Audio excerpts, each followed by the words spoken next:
لہذا اس کو تم بڑی حفاظت سے رکھو، اس کے تو بڑے دشمن ہوں۔ تو اب بی بی حلیمہ کہتی ہیں کہ میں گھبرا گئی، حالانکہ میں 2 سال کی عمر میں ایک دفعہ والدہ کے پاس لے گئی تو پھر منتیں کر کے میں لے آئی تھی حضرت کو، کیونکہ والدہ کہتی تھی اب 2 سال کی عمر ہوگی تو آپ چھوڑ دیں۔ میں نے کہا کہ نہیں، مکے میں بیماری پھیلی ہوئی ہے، کہیں حضور کو تکلیف نہ ہو جائے، کیونکہ میں چاہتی تھی کہ یہ برکت میرے گھر سے کہیں دور نہ ہو جائے،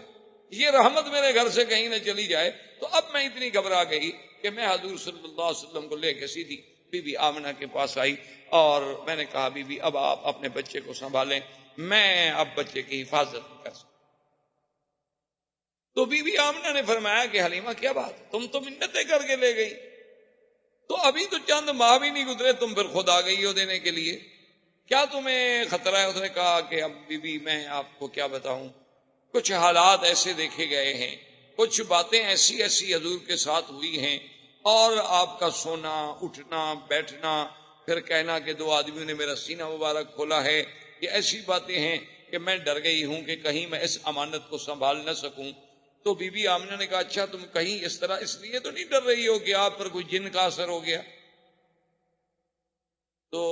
انہوں نے کہا پتہ نہیں، ہو سکتا ہے کہ جن کا بھی اثر ہو۔ تو انہوں نے کہا کہ نہیں، میرے بچے پہ کبھی جن کا اثر نہیں ہو سکتا، کیونکہ جب یہ پیدا ہوئے تھے تو میں نے اسی وقت کہا تھا کہ انی اعیذک باللہ الواحد الاحد من شر حاسد اذا حسد۔ اب دیکھیں کہ بی بی آمنہ حضور کو اس وقت بھی اللہ کی پناہ میں دے رہی ہیں پیدا ہونے کے بعد، حالانکہ وہ تو ان گھرانوں میں پیدا ہوئی جہاں بت پرستی تھی،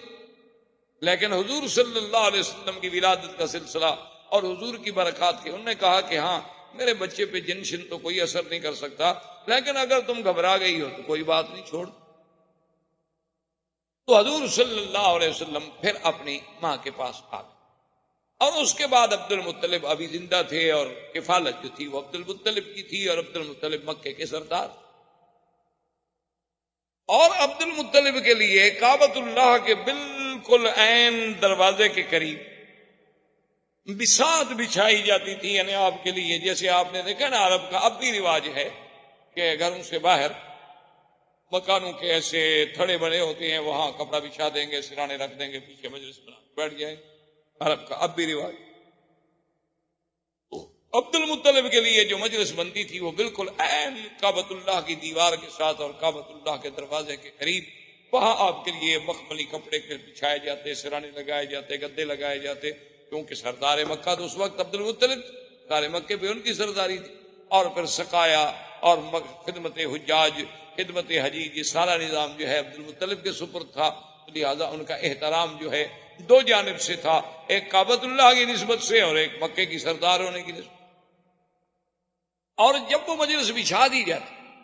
تو کوئی بھی آدمی جب وہاں آتا تو اس کو یہ اجازت نہیں تھی کہ وہ حضور اس عبد المطلب کی اس بساط پہ، اس جگہ پہ بیٹھ جائے، حتیٰ کہ عبد المطلب کے باقی بیٹے جو ہیں وہ بھی کھڑے رہتے تھے، باپ کا انتظار کرتے تھے جب تک والد آئیں وہ آ کے وہاں بیٹھیں۔ لیکن خدا کی شان ہے کہ محمد مصطفیٰ صلی اللہ علیہ وسلم ابھی تو 3-4 سال کی عمر نہیں ہوئی تھی، آپ جب بھی تشریف لاتے تو آ کر فوراً اپنے عبد المطلب دادے کی مجلس میں بیٹھ جائیں،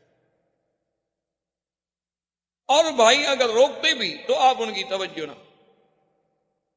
اور عبد المطلب کو جب کہا گیا تو انہوں نے کہا ان ابنی ھذا لشأن، اس میرے بیٹے کے اندر کوئی اللہ نے کوئی شان رکھی ہے ایسی، اس کو منع نہ کیا کرو، اگر یہ میری مجلس پہ بیٹھ جائے تو بیٹھ جائے، میں نیچے بیٹھ جاؤں گا، لیکن میں محمد کو نہیں اٹھا سکتا صلی اللہ علیہ وعلا آلہ واصحابہ وسلم۔ تو اب حضور صلی اللہ علیہ وسلم کو یعنی اس ضمن میں آپ کو یہ ایک جہاں وہاں یعنی بی بی حلیمہ کے پاس خالص غذا ملی، خالص لسان ملی، خالص لغت ملی، اور عبد المطلب کے پاس بیٹھ کے سرداری ملی، اور سرداروں کی باتیں، بڑے بڑے سرداروں کا عبد المطلب کے دربار میں آنا، بیٹھنا، باتیں کرنا، انداز کرنا، یہ ساری باتیں جو تھیں اس کی ایک تعلیم دی جا رہی تھی۔ عبد المطلب کے مجلس کوئی معمولی سی مجلس نہیں تھی، اس وقت مکے کا سب سے بڑا سردار۔ یہ سارا ایک اللہ کی طرف سے نظام۔ اور عبد المطلب کا عالم یہ تھا کہ سردار ہونے کے باوجود پیسہ نہیں ہوتا تھا، چونکہ جب پیسہ آتا تو سخاوت تھی، خرچ ہو جاتا، حاجیوں پہ خرچ ہو رہا ہے، زمزم میں شہد ملا کے پلایا جا رہا ہے، زمزم نہیں تو باہر سے پانی لا کے پلایا جا رہا ہے، سرید کھلائی جا رہی ہے، روٹی کھلائی جا رہی ہے، حاجیوں کی خدمت کی جا رہی ہے، تو اتنا پیسہ کہاں سے ملے گا سردار؟ تو بہرحال حضور صلی اللہ علیہ وسلم آپ کی کفالت میں بھی تربیت لیتے رہے، اور جب حضور صلی اللہ علیہ وسلم کی عمر مبارک زیادہ ہوئی، ایک دن آپ کی والدہ نے یہ ارادہ کیا کہ میں حضور کو لے کر آپ کے اخوال جو ہیں بنو نجار مدینہ منورہ میں ان کے پاس جاؤں، کم سے کم میں اپنے رشتہ داروں کو بھی تو ملاؤں، اور کم سے کم حضور صلی اللہ علیہ وسلم میرے بیٹے کی زیارت کر سکیں۔ حضور کو لے کے مدینہ منورہ تشریف لے گئیں، اور خدا کی شان ہے مدینہ منورہ کی بھی گلیوں میں جہاں جہاں حضور صلی اللہ علیہ وسلم گزرتے تو لوگ حیران ہو،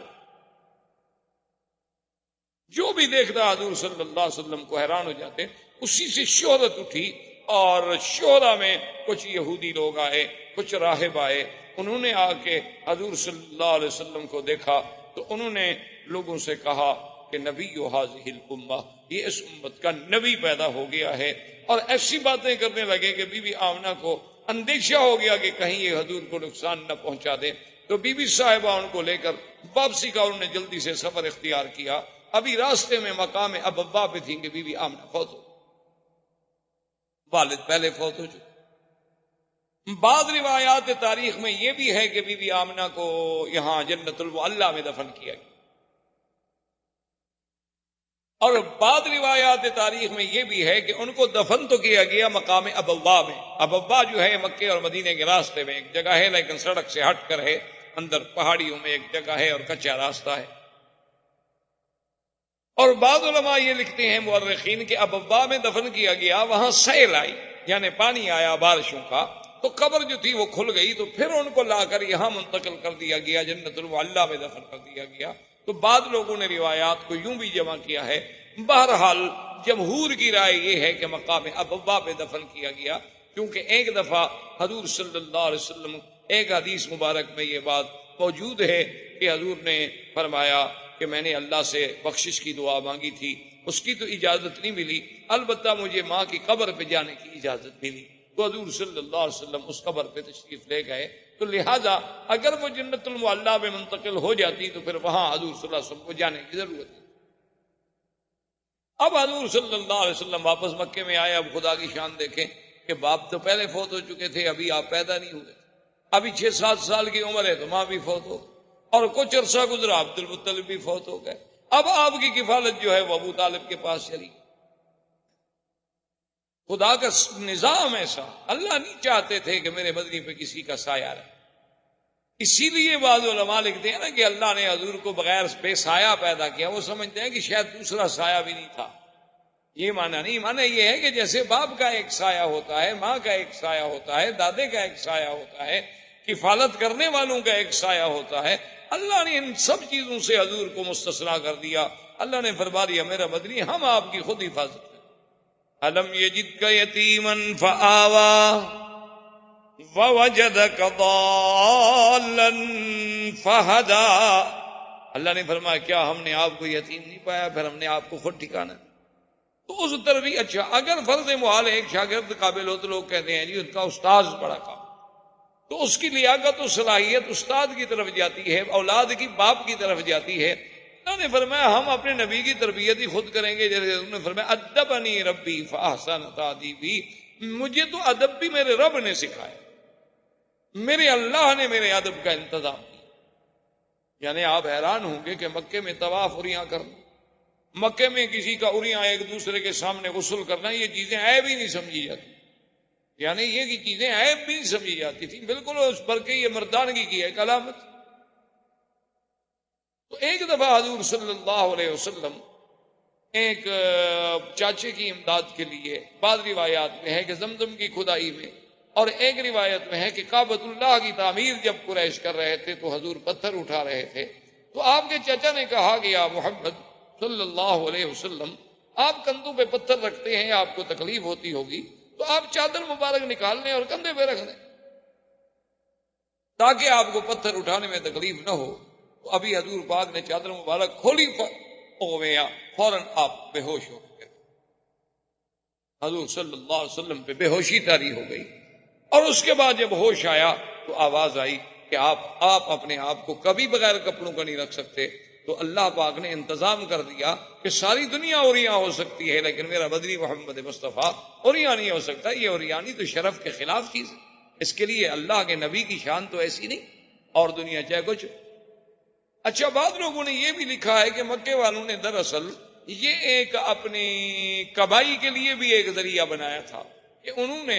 ایک اعلان کر دیا تھا کہ اللہ کے گھر کا کوئی آدمی طواف اپنے کپڑوں میں نہیں کر سکتا، یا تو وہ ہمس سے کپڑے لے، اپنے آپ کو کہتے تھے ہمس، کہ ہم جو ہے مجاورین کعبہ ہیں، تو یا تو ہم سے کپڑے لیں اور وہ کپڑے پہن کے طواف کریں، بس صورت دیگر اپنے کپڑوں میں طواف نہیں کر سکتے، پھر بغیر کپڑوں کے طواف کریں۔ تو جو لوگ آتے تو وہ ان سے پیسے، ان سے کپڑے لیتے، تو صاف بات ہے کہ پھر نظر نیاز چڑھاوا تو دینا ہے مجاوروں کو، تو اس کے بعد ان کے پیسے بن جاتے، چاندی بن جاتی، اور جن غریبوں کے پاس پیسے نہ ہوتے وہ کعبۃ اللہ کا عریاں طواف کرتے، چاہے مرد ہوتے چاہے عورتیں ہوتے۔ اور یہ عریاں طواف اس وقت تک ہوتا رہا، حضور کا نبوت مل گئی، اعلان نبوت ہو گیا، حضور کی مکی زندگی، حضور صلی اللہ علیہ وسلم مدینہ منورہ میں تشریف لے گئے، 9 ہجری تک، یعنی 9 ہجری تک اللہ تبارک و تعالیٰ کے گھر کا طواف جو ہے وہ بغیر لباس کے عریاں ہوتا رہا۔ تو 9 ہجری میں حضور صلی اللہ علیہ وسلم نے سیدنا علی ابن ابی طالب رضی اللہ تعالیٰ عنہ کو بھیجا، انہوں نے آ کے اعلان کیا کہ اللہ یطوف بالبیت عریان، خبردار آج کے بعد کوئی اللہ کے گھر کا طواف جو ہے عریاں نہیں کر سکتا، اور خبردار کہ آج کے بعد کوئی مشرک اللہ کے کعبے میں داخل نہیں ہو سکتا۔ تو یہ اعلان جو ہے 9 ہجری کو جا کے، لیکن افسوس سے یہ کہنا پڑتا ہے کہ ہم لوگوں نے اس یعنی اللہ کے نبی کے اعلان کو کیسے بدل، کہ جیسے اللہ نے حکم دیا تھا نا بنو اسرائیل کو کہ یوم السبت جو ہے مچھلی کا شکار نہ کریں، تو انہوں نے کیا کیا کہ ندیاں نالے بنا کے حوض بنا دیے کہ پانی اور مچھلی تو حوض میں سبت کو آ جاتی آگے، اور پھٹا ڈال کے دروازہ بند کر دیتے، راستہ بند کر دیتے، پکڑ اتوار کو لیتے، کہتے جی ہم نے ہفتے کو تو شکار نہیں کیا، ہم نے تو اتوار کو پکڑا ہے۔ تو آج کل کے مسلمانوں نے بھی نعوذ باللہ ثم نعوذ باللہ اللہ کے نبی کے اس حکم کو ایسا بدلا کہ لباس تو پہن لیا لیکن وہ عریانی سے بھی زیادہ برا ہے، اتنا باریک لباس، اتنا باریک کپڑا، یعنی آپ حیران ہوں گے، اب یہ جس سے ہم یہ غترہ پہنتے ہیں، اس سے اگر عبایا اور پردہ بنایا جائے تو اسے آپ پردہ کہیں گے خدا کے لیے، اسے آپ برقع کہیں گے، یعنی یہ تو مزید اپنے حسن کو نکھارنے کا ذریعہ ہے کہ کسی کو اگر کالا رنگ سوٹ کرتا ہے وہ کالے رنگ کا برقع بنا لے گی، کسی کو سفید رنگ سوٹ کرتا ہے، سرخ رنگ سوٹ کرتا ہے، سبز رنگ سوٹ کرتا ہے، جو اس کا میچنگ کلر ہے اس کے مطابق وہ اپنے برقعے بنائے گی، اسی کے مطابق اپنی وہ چہرے پہ ڈالنے والی جھلیاں بنائیں گی، اور اسی طرح پھر آنکھوں کے سوراخ رکھے جائیں گے، پھر ناک کو ظاہر کیا جائے گا، یعنی حسن کو اجاگر کرنے کا بہانہ ہے، یہ پردہ نہیں ہے، اس کو کوئی پردہ نہیں کہہ سکتا۔ اسی کے بارے میں سرکار دو عالم نے فرمایا تھا کہ رب قاسیات عاریات، بہت ساری ایسی عورتیں ہوں گی میری امت میں، بظاہر تو وہ لباس پہنے ہوئے ہوں گی لیکن حقیقت وہ عریاں ہوں گی، اور اللہ تبارک و تعالیٰ کی ان پہ لعنت برس۔ اسی لیے علماء نے لکھا ہے کہ بعض اوقات ایک آدمی موٹا کپڑا پہنتا ہے، جیسے آپ نے دیکھا جین کے پینٹ پہنی جاتی ہے، لیکن اگر وہ موٹے کپڑے کا سلائی اتنی ٹائٹ ہے کہ ہر عضو نظر آ رہا ہے تو وہ بھی عریاں کے حکم میں، یعنی وہ بھی اسی حکم میں آئے گا کہ جیسے اس نے لباس پہنا ہوا نہ ہو، کہ ہر عضو، اس کے وجود کا ایک ایک حصہ، اس کی یعنی وجود کی سٹائل، اس کے سینہ، اس کے ابھار، ہر چیز الگ الگ اگر نظر آ رہی ہے، کپڑا چاہے موٹا ہو تو وہ بھی عریاں کے حکم میں ہوگا کہ رب قاسیات عاریات، کہ بہت ساری عورتیں ایسی ہوں گی کہ جنہوں نے بظاہر تو لباس پہنے ہوئے ہوں گے، یا ایسی جرابیں پہن لینی جو اس کے رنگ سے ملتی ہوں، پتہ ہی نہ لگ سکے کہ اس کے بدن کا رنگ ہے یا ایک باریک سی جراب چڑی ہوئی ہے اس کے اوپر، ایک ایسا برقع پہنا کہ برقعے سے اور قمیض کے اندر سے جو بنیان کا کلر ہے وہ بھی نظر آ رہا ہو، تو ایسے کپڑے کو آپ کیا کہہ سکتے ہیں کہ یہ کپڑا ساتر ہے؟ یہ کپڑا اس لیے پہنا گیا ہے کہ عورت کا بدن چھپا رہے اور اس پر کسی غیر کی نظر نہ پڑے، یا یہ ایک فیشن ہے کہ مردوں نے اپنا ایک عبایا ڈال لیا، عورت نے ایک سیاہ گاؤن ڈال لیا، بس ختم ہو گئی بات۔ اچھا، بال تو نعوذ باللہ یہ عالم ہے کہ اوپر سے باقاعدہ برقع ہے اور اندر جو ہے منی اسکرٹ ہے، بعض کا اوپر سے برقع ہے اور اندر جو ہے وہی جین پہنے ہوئی ہے مردانہ۔ انا للہ و انا الیہ راجعون۔ تو بہرحال یہ عریانی کا دور چلتا تھا، لیکن اللہ نے حضور پاک صلی اللہ علیہ وسلم کے لیے یہ گوارا نہ کیا کیونکہ حضور کو ادب سکھانے والے تو اللہ کی ذات. اب ابو طالب کی کفالت کا زمانہ آیا تو حضور پاک نے دیکھا کہ میرے چاچے کے لیے بھی غربت کا بڑا دور ہے. سردار تو ہیں لیکن اتنا پیسہ نہیں ہے کہ گھر کا خرچہ بھی چلا سکے. اس لیے بچے جو تھے ان کے وہ بھی روٹی پر لڑتے تھے. لیکن ایک محمد الرسول اللہ تھے صلی اللہ علیہ وسلم جو کبھی جھگڑا نہیں کیا. اور پھر تاریخ آتی ہے کہ تاریخ میں یہ بات موجود ہے کہ ابی طالب کہتے ہیں کہ جب وہ اپنا سفرے پر، جب مائدہ پر، جب دسترخوان پر میرا پیارا بیٹا محمد تشریف لے آتے تو اس تھوڑی سی روٹی میں اتنی برکت ہو جاتی کہ ہم سب پیٹ بھر کے کھا لیتے. اور جس دن حضور نہ آتے تو کسی کو پوری بھی نہ ہوتی. تو ابو طالب نے یہ اہتمام کر دیا. اس نے کہا کہ بھائی ایسا کرو کہ حضور کے بغیر تو روٹی کھانی جب تک کہ محمد رسول اللہ تشریف نہ لے. تو اب حضور صلی اللہ علیہ وسلم نے چاچا سے کہا کہ میں آپ کی مدد کرنا چاہتا ہوں اور آپ مجھے اجازت دیں کہ میں بھی کوئی کام کروں. تو انہوں نے کہا کہ بیٹا آپ کام نہ کریں. حضور نے فرمایا کہ نہیں، میں یہ برداشت نہیں کر سکتا کہ آپ کے بڑھاپے کا زمانہ ہے، اخراجات بہت زیادہ ہیں اور اللہ نے مجھے الحمدللہ جوان بنایا ہے تو میں کیوں نہ کام کروں. تو حضور نے بکریاں چرانی اللہ قرارید، کچھ پیسے مقرر ہو گئے. حضور بھی بکریاں لے کے تشریف لے جاتے باہر، ان کو چراتے، مزدوری کرتے. دراصل یہ بکریاں چرانا جو ہے یہ بھی اللہ کی طرف سے تربیت کا ایک حصہ تھا اور ہر نبی نے بکریاں چرائی. یعنی یہ صفت صرف ہمارے آقا کی نہیں تھی بلکہ اللہ کے جتنے انبیاء گزرے ہیں سب نے بکریاں چرائی. علماء نے لکھا اس میں حکمت تھی کہ تمام جانوروں میں سب سے زیادہ شرارتی جانور جو ہے بکری ہے.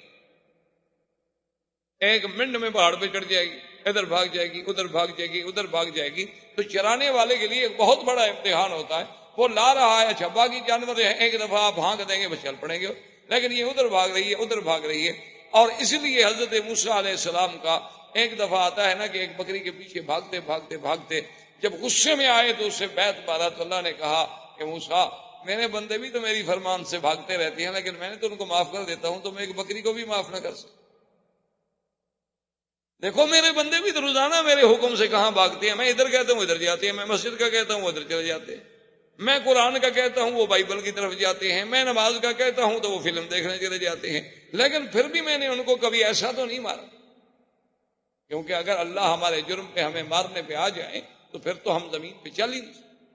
یہ تو قرآن کا فیصلہ ہے. وَلَوْ يُؤَاخِذُ اللَّهُ النَّاسَ بِمَا كَسَبُوا مَا تَرَكَ عَلَىٰ ظَهْرِهَا مِن دَابَّةٍ.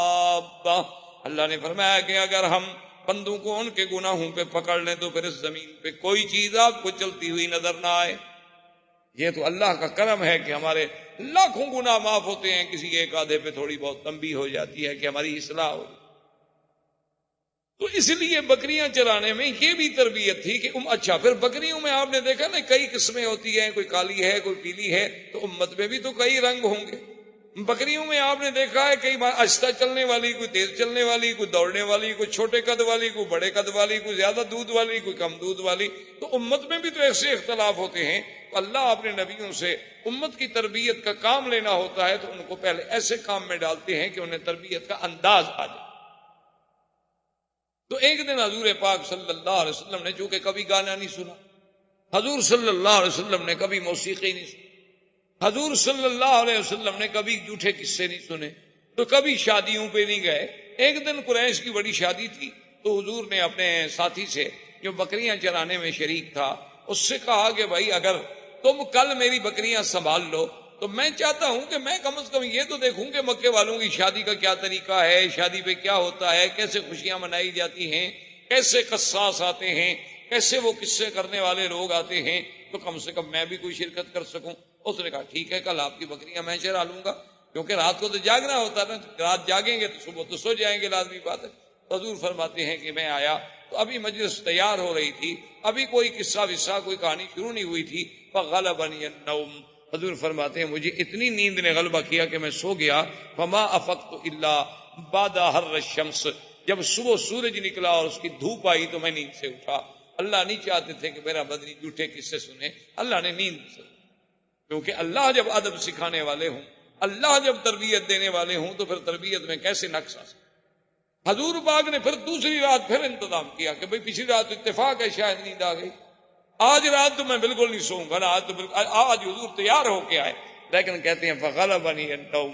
خدا کی شان ہے کہ نیند نے مجھے زبردست دبوچ لیا اور میں سو گیا، اور سب کچھ ہوتا رہا، گانے ہوتے رہے، آوازیں ہوتی رہیں، باجے بجتے رہے، لیکن ایسی نیند اللہ نے غالب کر دی کہ نیند اس وقت کھلی مجلس اجڑ گئی، لوگ بھاگ گئے، سورج نکل آیا، حضور صلی اللہ علیہ وسلم دھوپ سے اٹھے، دیکھا تو کچھ نہیں، تو بس واپس آئے، تو اس بھائی نے پوچھا کہ ماذا رأیت تھا، آپ نے کیا دیکھا؟ انہوں نے کہا میں تو کچھ نہیں دیکھا، مجھے تو دونوں راتوں نیند آ گئی۔ اصل میں اشارہ اس طرف تھا کہ محمد عربی صلی اللہ علیہ وسلم، جس چیز کو تیرے دین میں ہم نے حرام کرنا ہے اس کو تیرے قانون میں ہم کیسے جائیں؟ اللہ تبارک و تعالی اپنے نبی کی تربیت کا ابتدا سے ہی انتظام۔ ابو طالب نے اب ارادہ کیا کہ میں تجارت کا سفر کروں، چونکہ مکے والوں کے سفر ہوتے تھے تجارت۔ صلی اللہ علیہ وسلم کو جب پتہ چلا تو آتا ہے فَأَخَذَ بِثَوْبِ أَمِّهِ، حضور نے آ کر بھی اپنے چاچا کا کپڑا پکڑ لیا، جیسے کہتے ہیں نا، جیسے بچہ ضد کرے تو ماں باپ کے قمیص کو پکڑ لیتا ہے کہ میں نہیں چھوڑوں گا جی، بس میں نہیں چھوڑوں گا، کیونکہ اس بیچارے کو کہاں جگہ ملے پناہ کی۔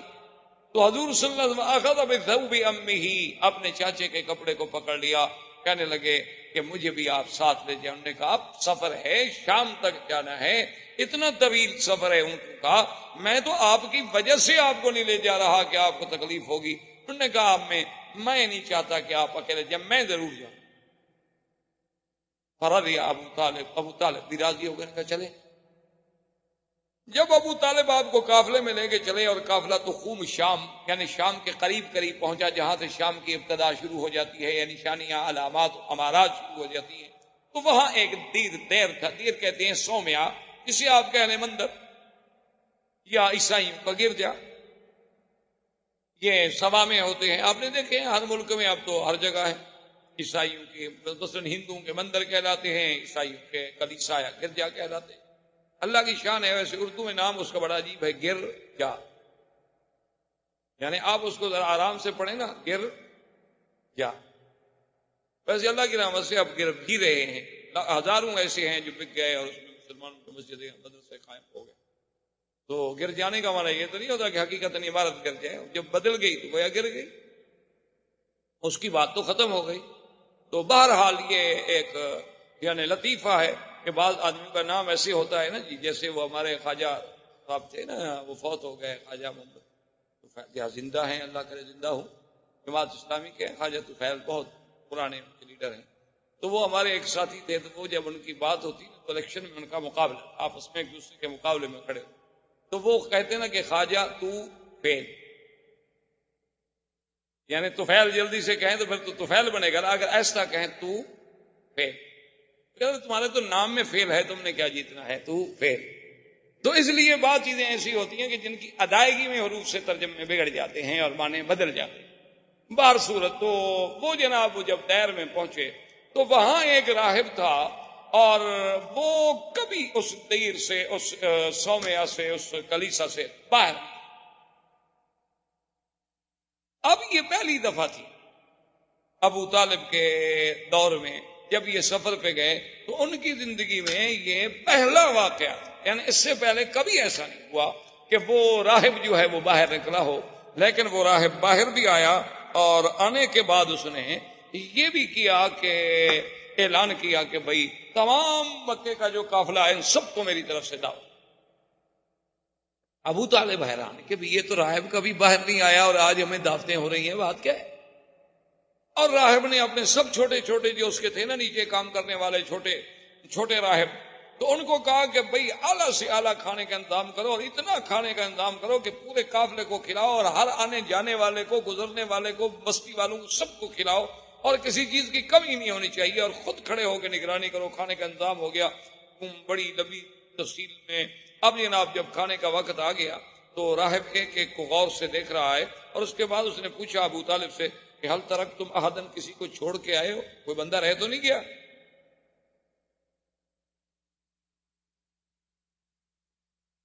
تو ابو طالب نے کہا کہ ایک بچہ رہ گیا، ہم چھوڑ آئے کہ ذرا سامان کے ساتھ رہے گا، نگرانی کرے گا۔ اور نے کہا عجیب بات، بھائی میں نے سب کو دعوت دی تھی، بچے کو چھوڑ آنے کا کیا مطلب؟ تو تو ابو طالب نے کہا کہ کوئی ایسی بات نہیں، وہ ہمارا اپنا بچہ ہے، ہم اس کے لیے کھانا لے جائیں گے۔ اس نے کہا ابو طالب کیا بات کر رہے ہو، جس کے لیے میں نے دعوت دی ہے اسی کو تو تم چھوڑ آئے، تم لوگ تو ہمیشہ یہاں سے گزرتے رہتے ہو، پہلے بھی میں نے کبھی تمہیں دعوت دی ہے۔ اب جب حضور صلی اللہ علیہ وسلم کو بلایا گیا تو اب وہ غور سے دیکھ رہا ہے کہ یہ کیسا بچہ ہے کہ جو آتا ہے تو بادل اوپر چل رہا ہے، آپ پر دھوپ نہیں پڑتی۔ جب آپ قریب آ گئے، بیٹھ گئے، ابو طالب سے پوچھا کہ من ھذا، یہ کون ہے؟ انہوں نے کہا میرا بیٹا ہے۔ تو اس نے کہا کہ نہیں، تم جھوٹ بول، یہ تمہارا بیٹا نہیں۔ اس نے کہا میرا بیٹا ہے۔ اس نے کہا واللہ کذبت، اس نے کہا میں قسم کھاتا ہوں جھوٹ بول رہے، تمہارا بیٹا نہیں ہے، اس کا باپ اس وقت زندہ نہیں ہو سکتا۔ اس نے کہا بات یہ ہے کہ انہو ابن اخی، میرے بھائی کا جو بیٹا ہے تو وہ میرا ہی بیٹا ہوا۔ نے کہا نہیں، میں سیدھی بات کروں کہ اس کا باپ مر گیا؟ اس نے کہا ہاں اس کا باپ مر گیا۔ اس نے کہا ہاں بیٹا۔ اب اس نے حضور صلی اللہ علیہ وسلم سے کہا کہ آپ کا اسم گرامی، آپ نے فرمایا میرا نام محمد ہے، فرمایا اقسمک باللات والعزیٰ، میں تمہیں لات و عزیٰ کی قسم دیتا ہوں۔ حالانکہ وہ نصرانی تھے، وہ نہیں لات و عزیٰ کو مانتے، لیکن مکے والے چونکہ مانتے تھے نا لات و عزیٰ کو، اس لیے قاعدہ ہوتا ہے نا کہ جو آدمی جس کو مانتا وہ آدمی کہتا ہے یار چلو تمہیں اس کی قسم۔ تو اس نے کہا اقسمک باللات والعزیٰ، میں تمہیں لات و عزیٰ کی قسم دیتا ہوں کہ جو میں تم سے پوچھوں سچ بتاؤ۔ حضور نے فرمایا لا تقسمنی باللات والعزیٰ، خبردار مجھے پھر نہ کہنا لات و عزیٰ کی قسم، انی ابغضہم اشد البغض، ساری دنیا میں مجھے سب سے زیادہ بغض اگر ہے تو ان بتوں سے۔ اب ابو طالب بھی حیران ہے اور راہب بھی حیران ہے کہ اتنے جوش سے، اور ابھی تو حضور صلی اللہ علیہ وسلم کی ابتدائی عمر مبارک۔ تو اس نے کہا کہ اچھا محمد صلی اللہ علیہ وسلم ناراض، انی اقسمک باللہ، میں تمہیں اللہ کی قسم۔ آپ نے فرمایا فسا، اگر تم اللہ کی قسم دیتے تو پوچھو کیا پوچھو۔ اس نے کہا مجھے یہ بتاؤ تم نے کبھی خواب دیکھے ہیں؟ حضور نے فرمایا دیکھے۔ ان خوابوں میں تم نے کیا کیا دیکھا؟ حضور صلی اللہ علیہ وسلم نے کچھ باتیں بتلا دی۔ اس نے کہا حضور صلی اللہ علیہ وسلم سے کہ تم نے اپنے دوران رضاعت کے جو کچھ عرصہ مکمل کیا اس کے بعد بھی کوئی واقعہ پیش آیا؟ تو آپ نے فرمایا ہاں ایسے آیا تھا کہ میرا سینہ مبارک کھولا گیا۔ یعنی وہ واقعہ حضور صلی اللہ علیہ وسلم۔ تو اس نے کہا کہ یا محمد ہے تو بڑی گستاخی، لیکن میں مجبور، اگر تم مجھے اجازت دو تو میں تمہاری پشت دیکھ سکتا ہوں۔ تو آپ نے فرمایا کوئی بات ہو، جب تم نے مجھ سے اللہ کے نام پر کہا ہے تو دیکھو۔ جب آیا تو اس نے دیکھا کہ بین کتفیہ، دو کندھوں کے درمیان میں ایک جگہ جو تھا نا جی ایسے یعنی وہ گوشت کا حصہ مبارک تھا جیسے ایک مہر مبارک ہو اس کا، اور اس کے اوپر بھی بال، اس ٹکڑے پر، اس گوشت کے اس ٹکڑے پر بھی بال مبارک تھے۔ بلکہ حدیث میں ایسے آتا ہے کہ عرف الدیک، حدیث مبارک میں یہ لفظ بھی موجود ہے کہ ان بالوں کی ترتیب بھی ایسی تھی جیسے مرغے کے اوپر آپ نے دیکھا ہے نا جی، اس کے اوپر جو بال کھڑے ہوتے ہیں بڑے ترتیب میں، اسی طرح وہ بال مبارک تھے، اور ادھر ادھر اس کے خال تھے، یہ سیاہ تل جسے آپ کہتے ہیں، اس کے ارد گرد تل تھے۔ جب اس نے دیکھا فقبل یدیہ ورجلہ، وہ تو حضور کے پاؤں پہ گر گئی، اس نے ہاتھ چومے، پاؤں چوما، اس نے کہا ھذا نبی ھذہ الامہ۔ اس نے کہا ابی طالب ایک بات سنو، ان کو شام مت لے جاؤ، اگر تم ان کو شام لے گئے وہاں یہود ہیں اور یہود ان کو پہچان لیں گے اور یہود ان کو قتل کر دیں گے، ان کو فوراً مکے واپس بھیج دو، یہ نبی ھذہ الامہ، اس امت کا نبی پیدا ہو گیا، تم تو بڑے شان والے آدمی۔ تو ابی طالب نے کہا کہ اچھا۔ اب اس کے بعد جب دعوت ختم ہو گئی اور حضور صلی اللہ علیہ وسلم تشریف لے آئے تو جب درخت کے نیچے جا کے بیٹھنے لگے تو اس راہب نے ابو طالب سے کہا کہ درخت کی ٹہنیوں پہ غور کرو۔ اس نے جب غور کیا تو ابو طالب کہتے ہیں مجھے بھی معلوم ہوا کہ وہ ٹہنیاں مل کے سایہ گہرا کر رہی ہیں حضور صلی اللہ علیہ وسلم پہ، جو علیحدہ علیحدہ کھڑی تھی وہ جلدی جلدی جڑ گئیں، مل گئیں تاکہ حضور صلی اللہ علیہ وسلم پر سایہ مبارک جو ہے وہ ٹھیک ہو جائے۔ اور اس نے کہا کہ ابو طالب یہ وہ درخت ہے ما جلس تحتہ بعد عیسیٰ حضرت عیسیٰ کے بعد اس کے نیچے کوئی نہیں بیٹھا، اور عیسیٰ علیہ السلام نے کہا تھا کہ لا یجلس تحتہ الا نبی، اس کے نیچے کوئی نہیں بیٹھے گا مگر ایک نبی آئے جو آ کے بیٹھے گا۔ یہ وہ درخت ہے، خدا کے لیے نہیں جلدی مکے میں۔ ابو طالب راضی ہو گئے، انہوں نے حضور صلی اللہ علیہ وسلم کو جلدی سے مکے میں، لیکن اپنا سفر جو ہے وہ برقرار رکھا کہ بھی آخر میں اتنا سفر کر کے آ چکا ہوں، شام کے قریب پہنچ چکا ہوں، اور اتنی اسباب ہم لے کے آئے ہیں، تو ان کو بغیر بیچے ہوئے، بغیر کچھ کیے ہوئے ہم کیسے چھوڑ کے چلے جائیں؟ تو وہ تو چلا گیا ہے شام ابو طالب، لیکن حضور صلی اللہ علیہ وسلم واپس تشریف لے آئے مکے میں۔ مکے میں آنے کے بعد پھر حضور صلی اللہ علیہ وسلم ابو طالب کی کفالت میں رہے، پھر اس کے علاوہ کئی مبشرات آتے رہے۔ اسی اسنا میں آہستہ آہستہ اب ابو طالب کی بھی موت آ گئی، حضور کی ابو طالب ابھی زندہ تھے اور حضور کی عمر اس وقت تقریباً 25 سال کی ہو گئی کہ بی بی خدیجہ الکبریٰ رضی اللہ تعالی عنہا، جو مکے کی ایک سب سے بڑی شریف نسب سے اور بہت بڑی خاندان کی عورت تھی، اور بڑی تاجر اور مالدار عورت تھی، حتیٰ کہ تاریخ یہ کہتی ہے کہ تمام قریش کا اگر سرمایہ اکٹھا کیا جائے تو بی بی خدیجہ کا اکیلا ان سے زیادہ۔ اب چونکہ بی بی خدیجہ ایک خاتون تھی، وہ خود تو سفر نہیں کرتی تھی، وہ لوگوں کو اپنا مال دے کے، کبھی تو تنخواہ پہ ملازم رکھ کے بھیجتی، کبھی ان سے حصہ مقرر کر لیتی، کبھی ان سے کچھ نسبت طے کر لیتی، مال دیتی۔ انہیں جب پتہ چلا کہ یہاں ایک ذات پاک ہیں جن کا نام محمد ہے اور شہرہ ہے محمد ابن عبداللہ کا، آپ کی صداقت کا، آپ کی شرافت کا، آپ کی سیرت کا، آپ کے کردار کا، تو انہوں نے پیغام بھیجا کہ حضور آپ میرے مال سے کیوں تجارت نہیں کرتے؟ حضور صلی اللہ علیہ وسلم راضی ہو گئے، تو بی بی خدیجہ نے اپنا ایک غلام تھا میسرہ، ان کا ایک عبد تھا، خریدا ہوا غلام تھا، وہ بھی حضور کے ساتھ بھیجا، اور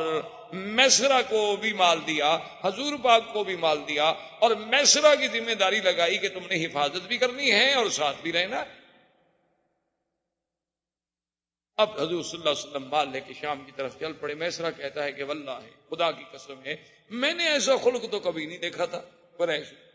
وہ تو ہم غلاموں کو غلام سمجھتے تھے کہ دور بیٹھو کام کرو، لیکن محمد مصطفیٰ کھانا میرے ساتھ کھا رہے ہیں، پانی میرے ساتھ پی رہے ہیں، اور مجھ سے ایسی باتیں کر رہے ہیں جیسے میں بالکل آپ کا کوئی ایک عزیز ہوں۔ اتنی کرم، اتنی محبت، اتنا۔ اور پھر حضور شام آئے، مال بیچا، پھر مال بیچنے کے بعد میسرہ سے کہا کہ بھی پیسے لے کے جو ہم واپس جائیں کیوں جائیں، یہاں سے مال خرید لو، وہ مکے میں بیچ دیں گے۔ تو وہ مال خرید کر کے مکے میں لے آئے، اور مکے میں آ کے وہ مال بیچا۔ اب سب پارٹیاں جو تھیں ان نے تو ایک دفعہ نفع کمایا، حضور نے 2 دفعہ نفع کمایا، یعنی جب تجارت دی گئی تو اس میں بھی آپ سب سے آگے نکل گئے، کوئی مکے کا تاجر بھی مقابلہ نہ کر سکے۔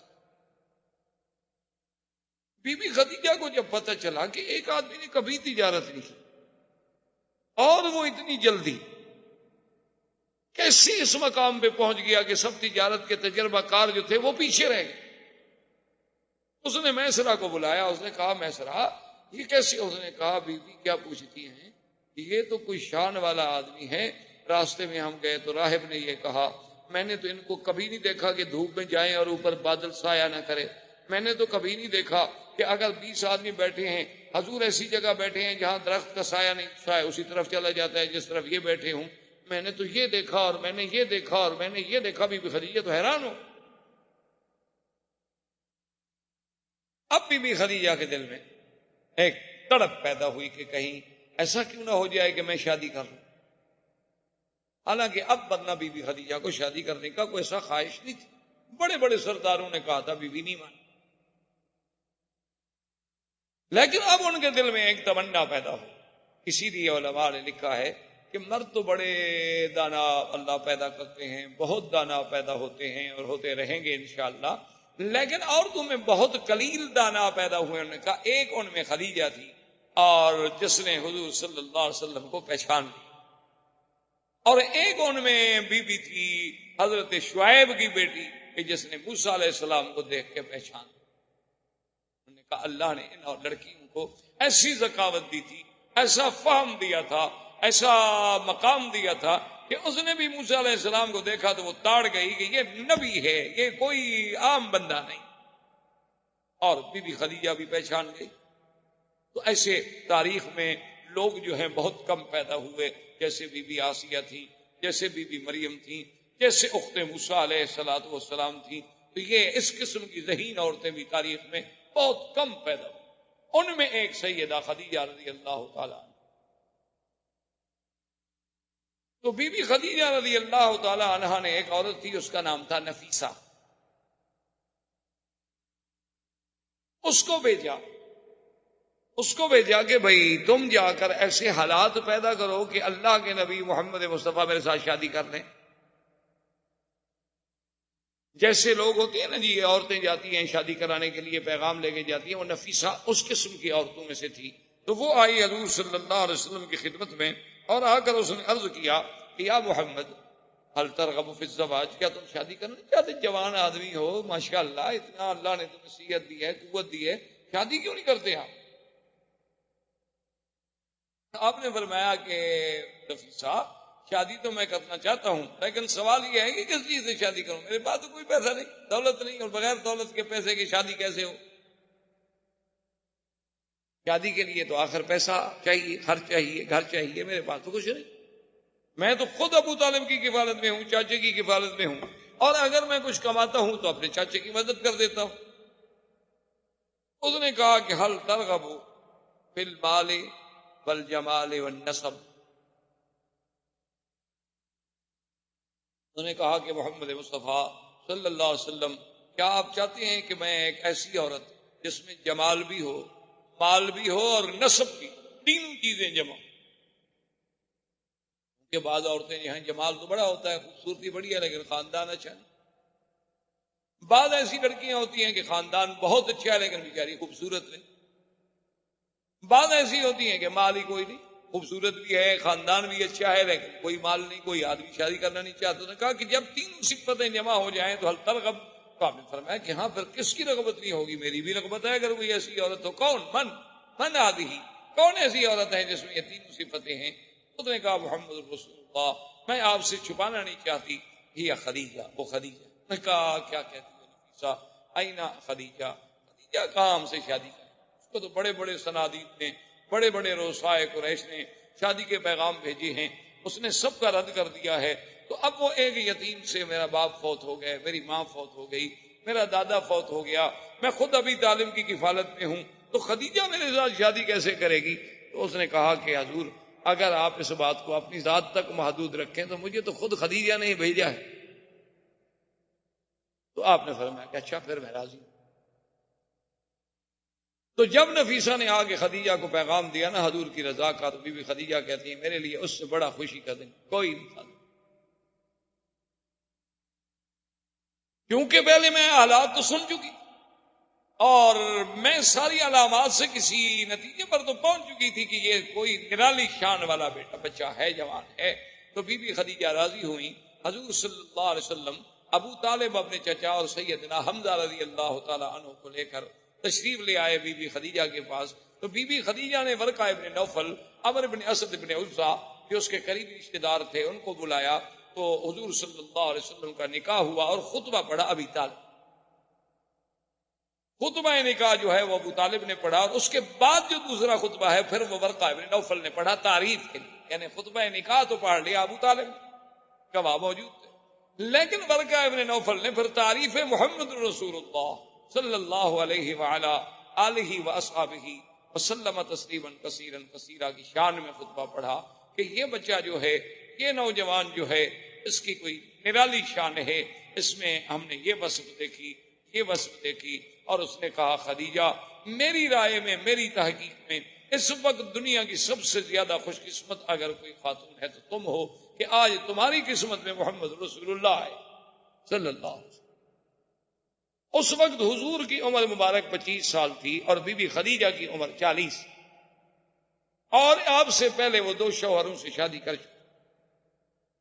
اللہ کی شان ہے کہ حضور صلی اللہ علیہ وسلم کو جو اللہ نے اولاد دی ہے تقریباً ماں سوائے ایک بچے کے سب جو ہیں وہ بی بی خدیجہ سے.